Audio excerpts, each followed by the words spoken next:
Canto 12. The Minotaur, the seventh circle, the violent, the river Phlegethon, the violent against their neighbors, the Centaurs, Tyrants. The place where to descend the bank we came was alpine, and from what was there, moreover, of such a kind that every eye would shun it.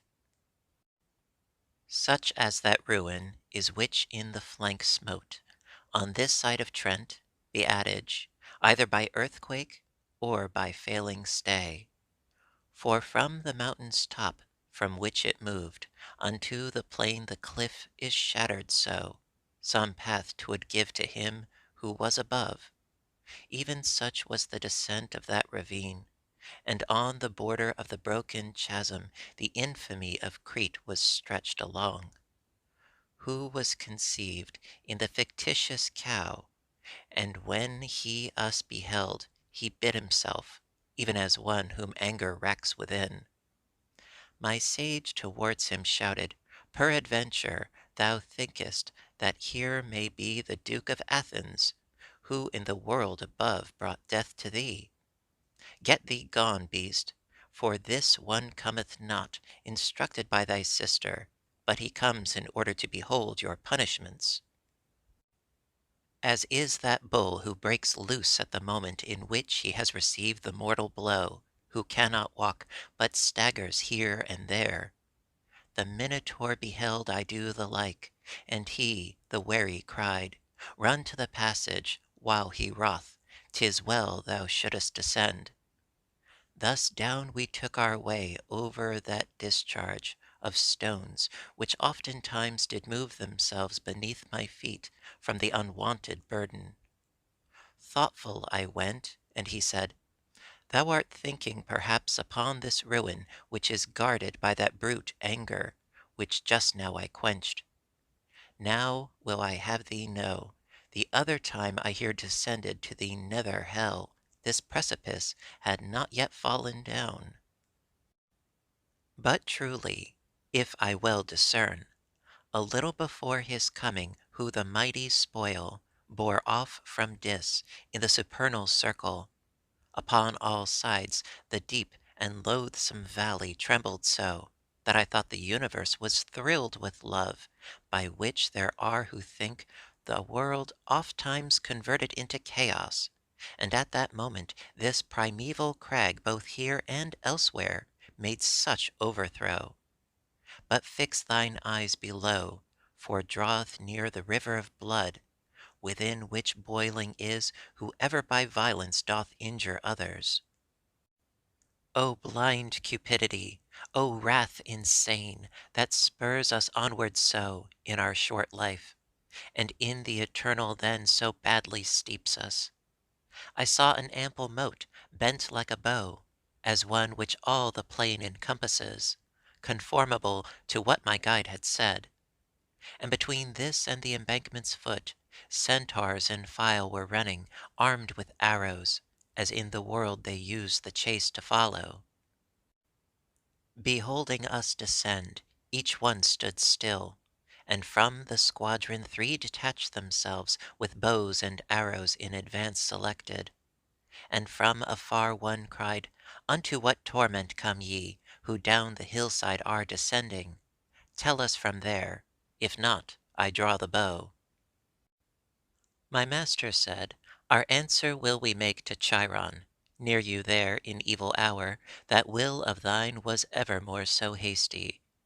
Then touched he me and said, This one is Nessus, who perished for the lovely Deianira, and for himself did vengeance take. And he in the midst, who at his breast is gazing, is the great Chiron, who brought up Achilles, that other Pholus is, who was so wrathful. Thousands and thousands go about the moat, shooting with shafts whatever soul emerges out of the blood, more than his crime allots. Near we approached unto those monsters fleet.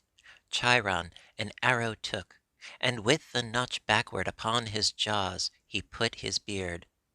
After he had uncovered his great mouth, he said to his companions, Are you ware that he behind moveth whatever he touches? Thus are not wont to do the feet of dead men. And my good guide, who now was at his breast, where the two natures are together joined, replied, Indeed he lives, and thus alone me it behooves to show him the dark valley. Necessity and not delight impels us. Some one withdrew from singing Hallelujah, who unto me committed this new office. No thief is he, nor I a thievish spirit. But by that virtue through which I am moving my steps along this savage thoroughfare, give us some one of thine to be with us, and who may show us where to pass the ford, and who may carry this one on his back, for 'tis no spirit that can walk the air. Upon his right breast Chiron wheeled about, and said to Nessus, Turn and do thou guide them, and warn aside, if other band may meet you. We with our faithful escort onward moved, along the brink of the vermilion boiling, wherein the boiled were uttering loud laments. People I saw within up to the eyebrows, and the great Centaur said, Tyrants are these, who dealt in bloodshed and in pillaging. Here they lament their pitiless mischiefs.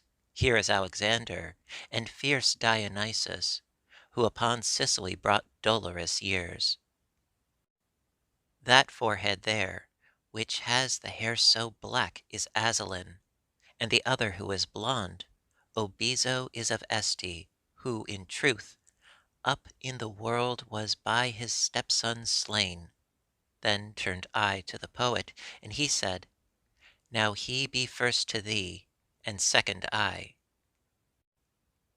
A little farther on the Centaur stopped above a folk, who far down as the throat seemed from that boiling stream to issue forth.